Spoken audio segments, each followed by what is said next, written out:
Hello, welcome to the short video on approaching writing assignment number 3. This is the textual analysis paper, and the focus of your attention will be on advertisements. First thing we need to do is make sure that you understand the assignment. By now you will have read several different readings, the last of which was The Fashion Industry, Free to Be an Individual by Hannah Berry.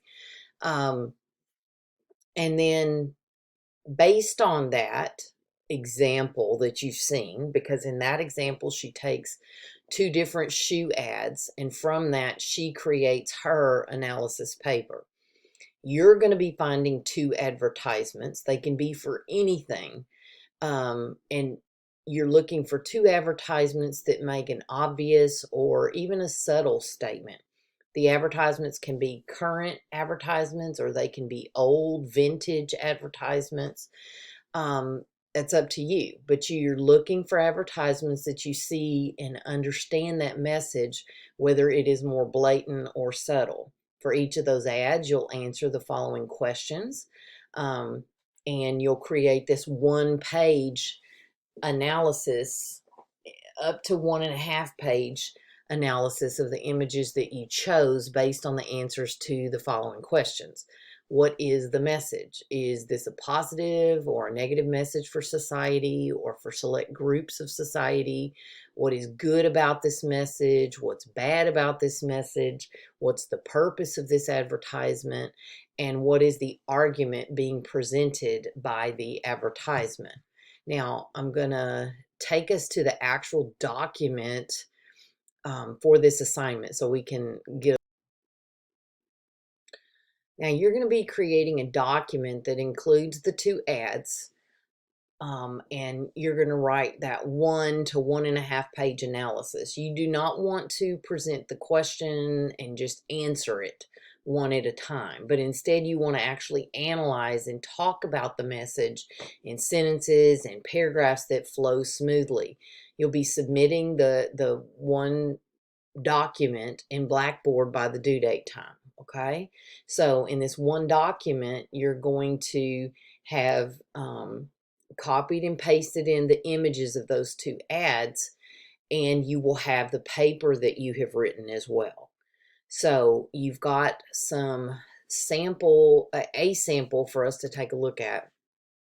And this is a very rough sample. This isn't a great paper by any means. A lot more could be done to support the ideas and to show that smooth flow of ideas, but it's just, an example. So you see the typical MLA format. You've got the last name and page number. Here you've got the full MLA heading. Remember, the date should be reflective of the actual due date for the assignment. So if the assignment's due on, let's say, in this example, November 6th, then you want to make sure, even if you are typing this up and you are writing it on November 2nd, you still should have the due date that this is required to be submitted. So you've got a title. In this one, it's using sex appeal to entice cigarette smoking. Notice in the introduction, you are doing the same thing you usually do in an introduction. You are introducing the topic. You are establishing a point that you're going to be supporting. Even though today there's data to support that smoking is bad for one's health, there was a time that scientific data was not yet available, and smoking was a big part of society. Old cigarette ads show current audiences not only what roles smoking played in daily life, but they also reflect the views on women held during those early times. So there's the thesis statement. Both of these ads are going to target cigarettes, but the message from both of these ads, although it's different, the big point being made in this paper is that no matter which time period we're talking about, those ads reflect the views that were held during that time about women. So then this person takes the first advertisement, okay? And if you scroll through to the end of the document, here are the two ads, okay? You've got this one from, say, the late 50s, early 60s. And then you've got this one that looks like it's probably more from maybe the 80s, late 70s. In this one, you've got the woman in what would be considered maybe, some professional attire, or something a little different than the expectation for a woman back in this time period.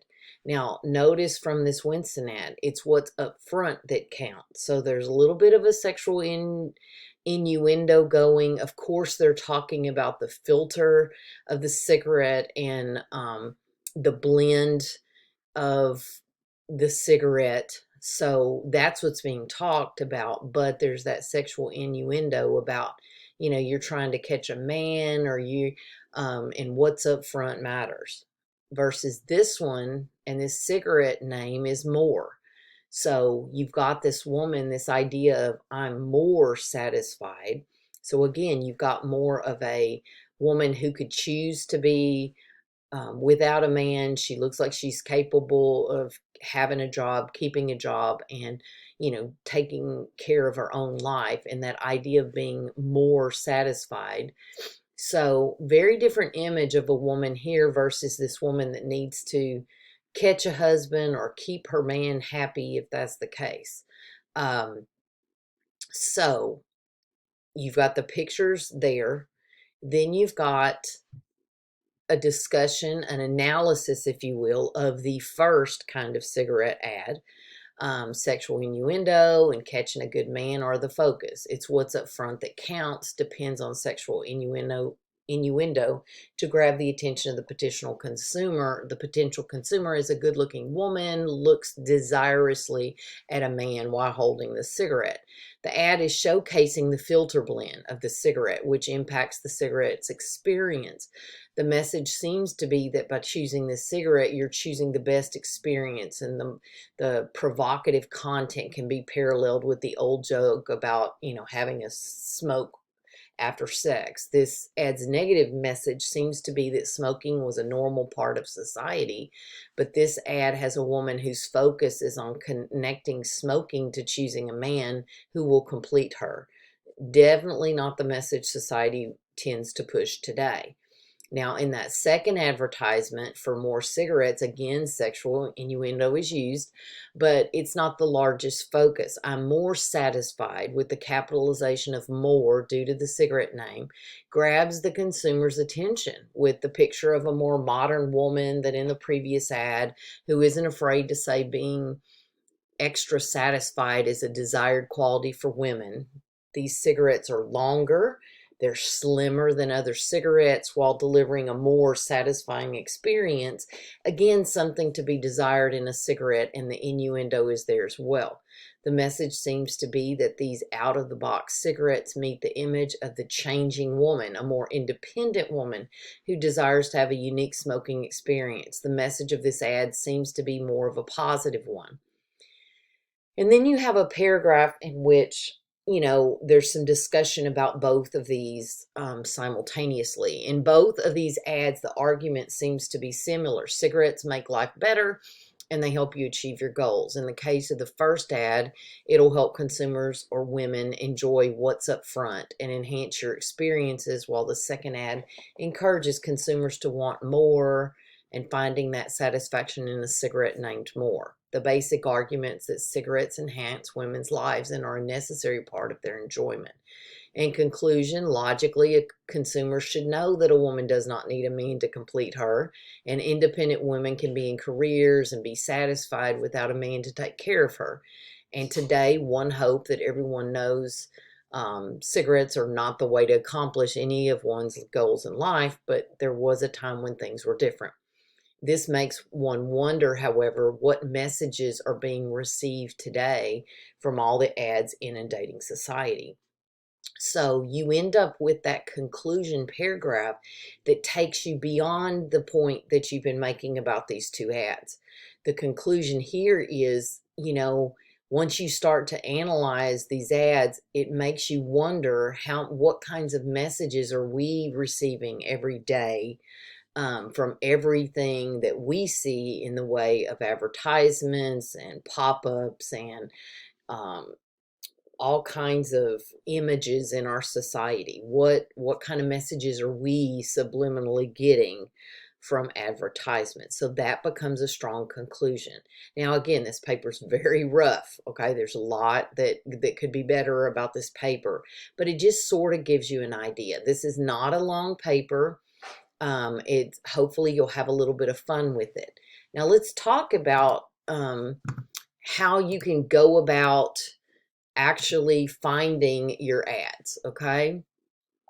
For starters, you can simply go to Google and Google advertisements, okay? And you can click on images, and when you do, you will see all kinds of images. Now, if you think you would like to target an older ad, you could actually type in older advertisements or vintage advertisements and check out, all the different ones. So, you're going to see some things grab your eye. Cocaine toothache drops. Okay. There's a lot that was okay in the past that is not okay today. Okay. There's a famous ad with a little boy about 8 years old, and it says, "What should you get mom for Mother's Day? Here is what every mom wants." And the little boy has a carton of cigarettes. Well, today, a little kid could not buy cigarettes, first of all. And second of all, you know, many mothers don't even smoke around their children because they know that that is not good. But there was a time when people smoked, they drank when they were pregnant. No one knew any better. So you find two ads that have a connection for you, whatever those two might be.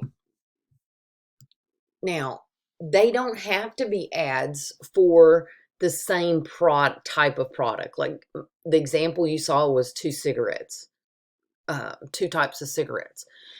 It can be two ads for the same things. I've had some students that look at, for example, a Nike ad from the past and look at a Nike ad from today. Okay, because they want to look at how the messages have changed over time. You might have two ads for completely different products that maybe share the same sort of message. That might be a disturbing message, whether it was from the past or whatever. So it doesn't matter. You find the connection. If it's a connection between two ads from different time periods for the same product, great. If it's two ads from the same time period, and they weren't necessarily for the same product, that's fine. If you want to look at an ad from the past versus an ad for the present, if you want to look at, let's say, for example, we've seen a trend in advertisements. There was a time when, the man was considered the leader of the family, right? So the ads would have the dad type figure in a very respectable role that the family respected him and whatnot. You look at ads today, and over the last, say, 10 years, dad looks dumber and dumber because all of these ads tend to show, are making fun of dad. They're not showing dad as this positive figure. They're showing him as this person everybody laughs at because, we've got the concept of the dumb dad jokes, and we've got the concept of dad being out of touch. He doesn't know where the wrapping paper is. He doesn't know this. He doesn't know that. So, you could easily take something like the image of dad or the image of mom or the image of children and find two ads that show how much that's changed or whatever. I mean, you make the connection. You just find the two advertisements that you want to analyze that text, okay? And remember what we said about text. Text can be a picture, it can be words, it can be the combination of things, it can involve sound, it can involve, all kinds of things. So you pick two ads that you want to analyze, and then you figure out what your big point is that you're going to make about this analysis of these two. Okay. You make those connections. Remember those questions that are posed by the assignment. Okay, don't forget those, because you definitely need to be including some information on each of these. This is not, you're not limited to only these things, and you want to pull in some other things, but you need to make sure you've addressed these things. Remember, for this product, you're going to be producing an essay, right? That's the product that you will be producing for this assignment. You're going to create that document that has those pictures of the two ads. The essay itself can be 1 page to 1.5 pages of analysis. All right. And also you will have these pictures that are incorporated. You do not want to present the question and just answer it, as we mentioned. You want to make sure there's this nice flow of ideas, not just question, answer, question, answer. You want to actually be analyzing, okay? And then we've already looked at the sample. So keep in mind, your number one thing is to find 2 ads. Then you need to find a connection between those 2 ads. Or look for some different ads, and then figure out, what is my big point going to be? What is my thesis statement going to be for the analysis of these 2 texts? That concludes our discussion of the textual analysis writing assignment number 3.